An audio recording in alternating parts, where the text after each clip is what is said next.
Ahoj, vítám vás u dnešního videa, ve kterém se zaměříme na fascie. Konkrétně si uvolníme chodidla, ruce a oblast ramene a prsního svalu. Budete potřebovat míček. Já sama preferuju tenhle červený fasciální míček, který není tak tvrdý, jeho tvrdost je za mě úplně optimální právě na využití pro fasciální uvolnění. Pokud máte doma jiný fasciální míček, je to úplně v pohodě, můžete využít klidně i tenisák, případně kdybyste si chtěli pořídit přímo tenhle míček, dám vám odkaz pod tohle video, není v tom žádná spolupráce, jenom si myslím, že tyhle konkrétní míčky jsou opravdu nejlepší pro fasciální uvolnění. Začneme našimi chodidly.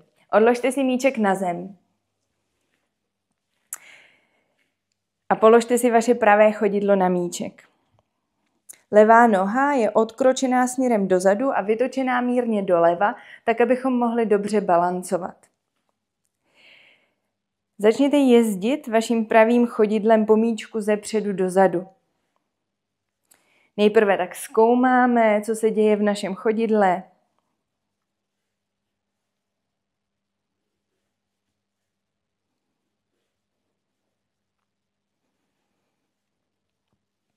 Můžete dojet až na patu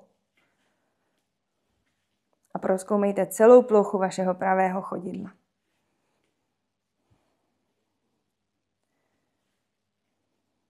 Přesuňte si míček pod vaší příčnou klenbu. To je ta klenba, která je za vašimi prsty. A začněte jezdit ze strany na stranu. Pozorujte, co se děje s vaším chodidlem, jestli se zaobluje podle toho, jak míček projíždí pod chodidlem. Je na vás, jakou intenzitu vyvíjíte tím, jak moc přenášíte váhu do míčku. Zastavte s míčkem na středu vaší příčné klenby, zhluboka si nadechněte a s výdechem přeneste váhu na pravé chodidlo. Nádech zpátky, uvolníme, výdech přenášíme váhu na pravé chodidlo. Ještě dvakrát, nádech, výdech,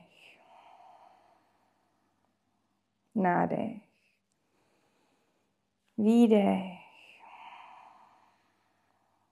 A ještě jednou si přejďte příčnou klenbu ze strany na stranu.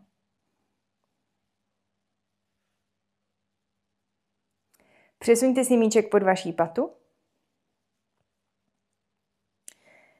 a začněte promasírovávat pomocí míčku patu. Ta pata toho snese hodně, můžete se na míček úplně postavit. A zase prozkoumejte celou plochu vaší pravé paty.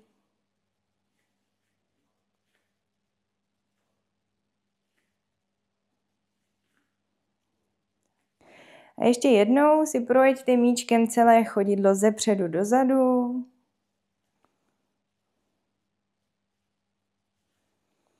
A tentokrát začněte vnímat, kde jsou citlivější body v rámci vašeho chodidla.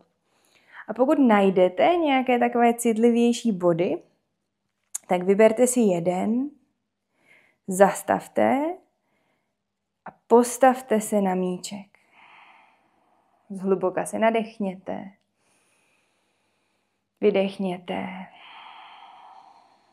Ještě jeden nádech, výdech.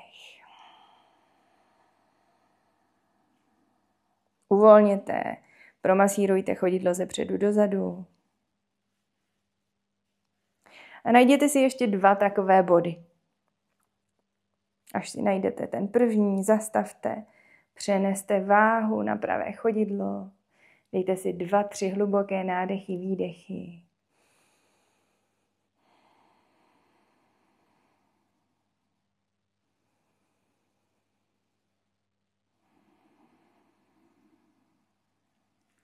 Poté chodidlo promasírujte zepředu dozadu. A najděte si ještě jeden takový bod.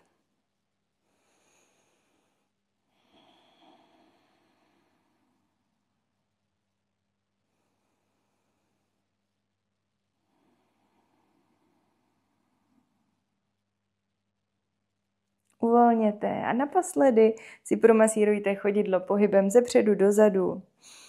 Pořád je na vás, jakou intenzitu zvolíte podle toho, jak moc budete chodidlem tlačit proti míčku, jak moc budete přenášet váhu na vaši pravou nohu. Zastavte pohyby a postavte se do pozice hory. Dejte si chodidla asi tak na šířku kyčlí. Vytáhněte si za temenem hlavy a zavřete oči. Přijděte si pozorností k vašim chodidlům a navnímejte si rozdíl mezi pravou a levou nohou. Zkuste prozkoumat, v čem je rozdíl.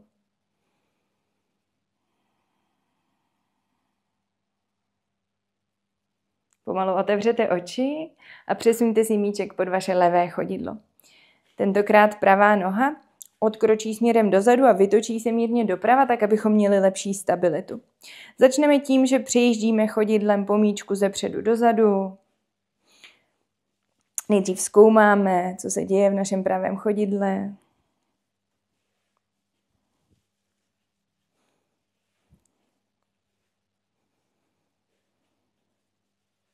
Můžete přejet až na patu.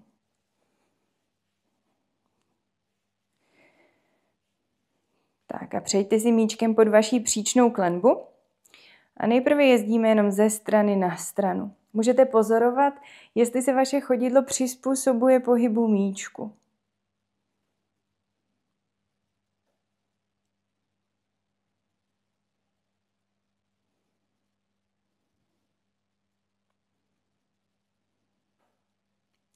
Tak zastavíme s míčkem pod příčnou klenbou, zhluboka se nadechneme a s výdechem přenášíme váhu směrem dopředu. Necháváme chodidlo zakulatit kolem míčku. Nádech, váhu přenášíme dozadu. Výdech dopředu. Ještě 2krát.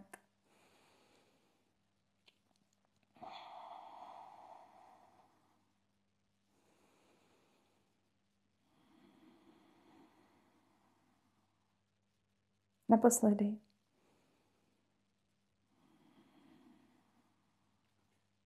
A ještě jednou si promasírujte příčnou klenbu ze strany na stranu.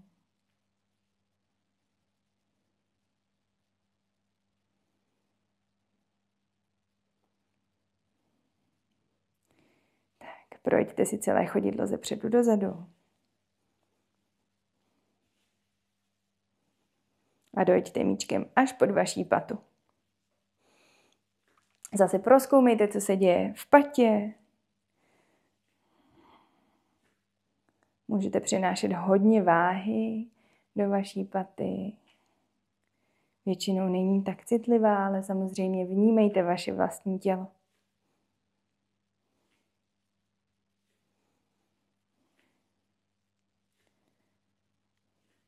Tak a ještě jednou projďte celé chodidlo zepředu dozadu a už začněte vnímat ty citlivější body.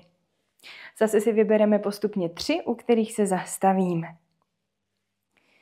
Tak vyberte si ten první, zhluboka si nadechněte a s výdechem přeneste váhu do levého chodidla a dejte si 2, 3 hluboké nádechy, výdechy. Zkuste využít ty výdechy k uvolnění napětí, které možná cítíte v tom levém chodidle.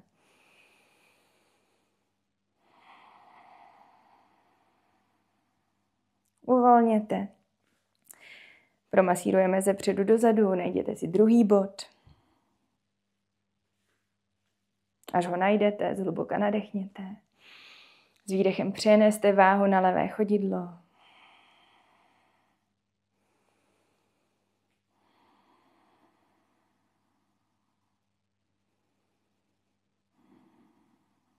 A najděte si třetí bod.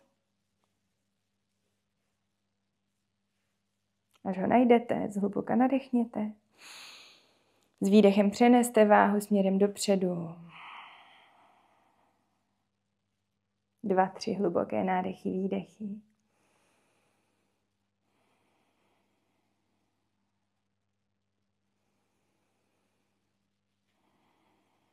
Uvolněte a naposledy si projďte míčkem chodidlo zepředu dozadu.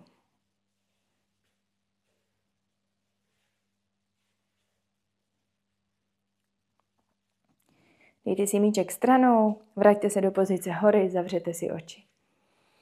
Přejděte pozorností k chodidlu. Zase navnímejte rozdíl mezi pravou a levou nohou. Co se změnilo?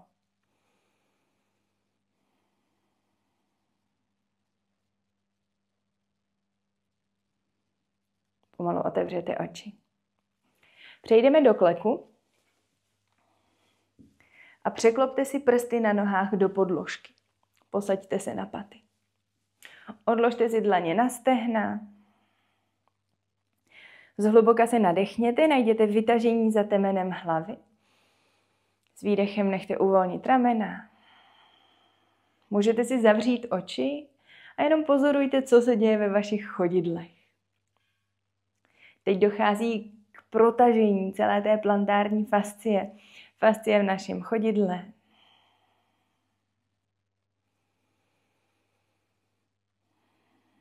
Může to být poměrně intenzivní, tak proto vnímejte svůj dech a zase zkuste využít výdechy k tomu, abyste to napětí uvolňovali.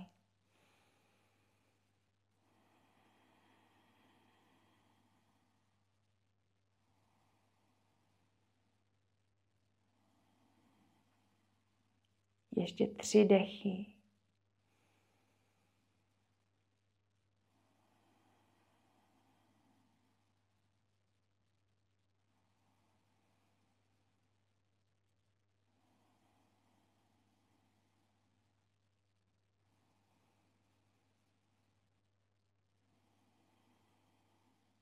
Otevřete oči, pokud byly zavřené. Odložte dlaně do podložky. Uvolněte chodidla a jakkoliv si je rozpohybujte. Můžete vyklepat, poklepat nárty do podložky, rozkroužit kotníky.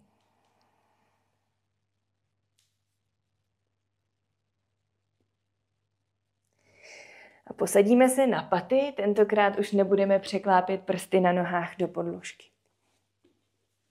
Pověnujeme se chvíli našim rukám.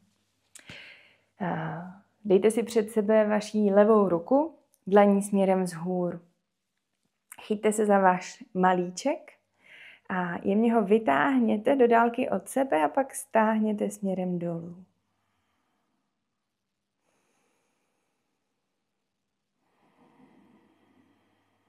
Pomalinku pusťte, chyťte si pravou rukou levý prsteníček, jemně vytáhněte a stáhněte ho dolů. Možná cítíte protažení až skrze předloktí. Pomalu uvolněte. Chyťte se za prostředníček, jemně vytáhněte, stáhněte ho dolů.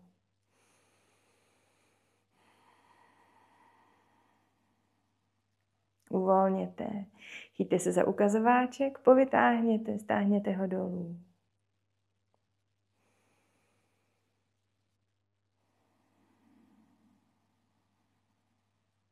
Pomalinku uvolněte. A ještě za palec. Tentokrát se ruka přetáčí mírně do strany. Je to úplně v pořádku. A uvolněte. Odložte si hřbety rukou na stehna, zavřete si oči a chvíli pozorujte, co se děje ve vašich rukách. Jestli se levá ruka cítí trošku jinak než pravá.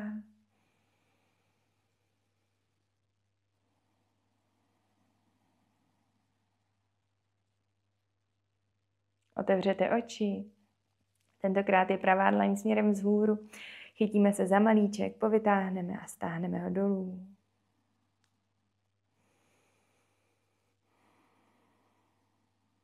Povolíme prsteníček, povytáhneme, stáhneme dolů.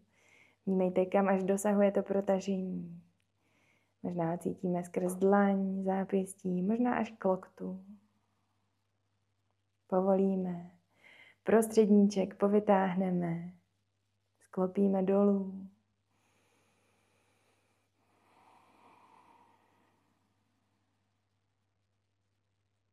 Uvolníme. Přecházíme k ukazováčku.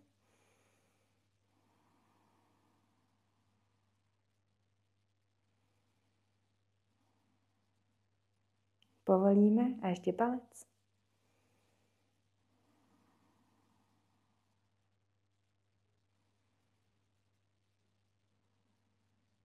Uvolněte. Odložte si zase hřbety rukou na stehna, zavřete oči.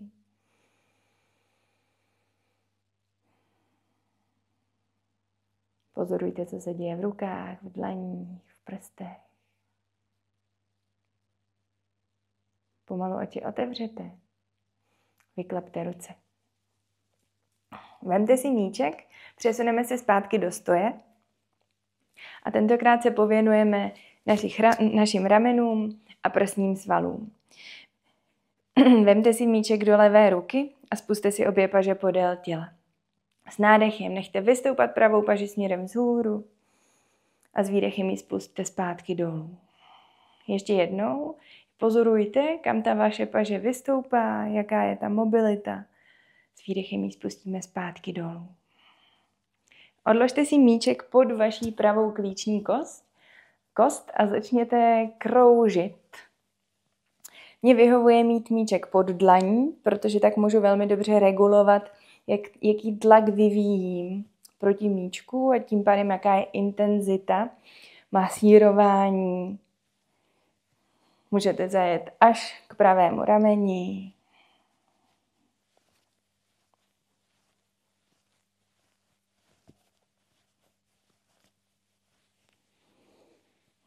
Uvolňujeme i prsní sval. Přesuňte se k hrudní kosti.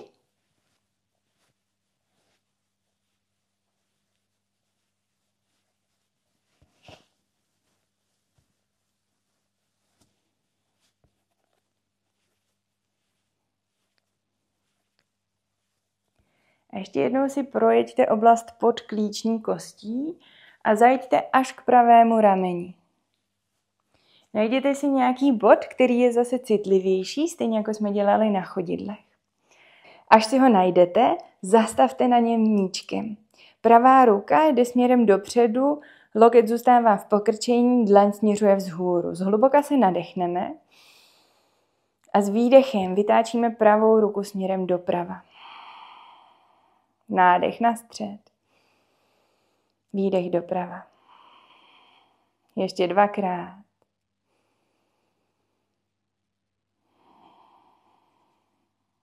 Naposledy.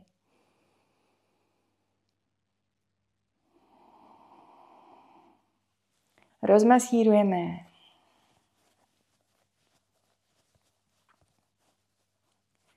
A spustíme paže podél těla. S dalším nádechem nechte vystoupat pravou paži vzhůru a jenom vnímejte, jestli se něco změnilo. S výdechem klesá ruka zpátky dolů. Ještě jednou nádech, paže stoupá.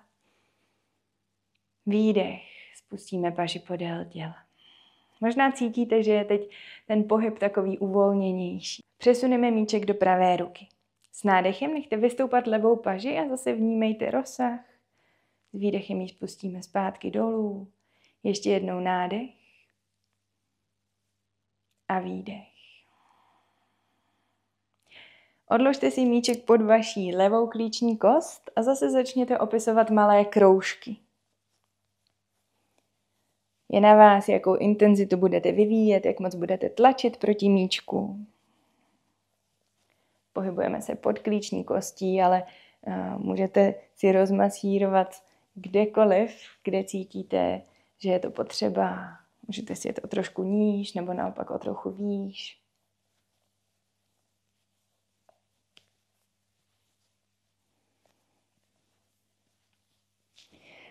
Přesuneme se k hrudní kosti. Zůstáváme víc na levé straně, ale jsme blízko hrudní kosti.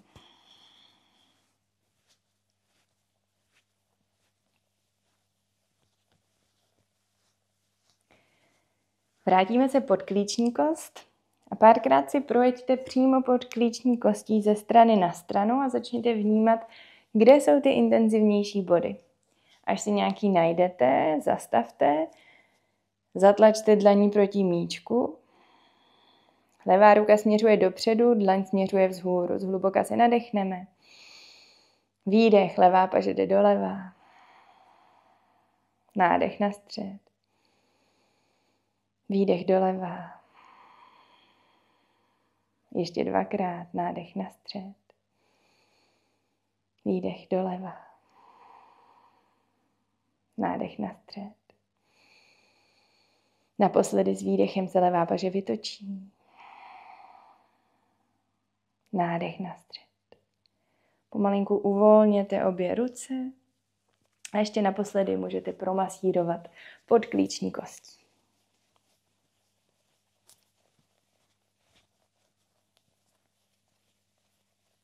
Spusťte i pravou paži podél těla a s dalším nádechem nechte vystoupat levou ruku vzhůru. S výdechem ji spusťte dolů. A ještě jednou zase pozorujte, co se změnilo. Výdech. Můžete si teď jakkoliv rozpohybovat ramena, vyklepat ruce.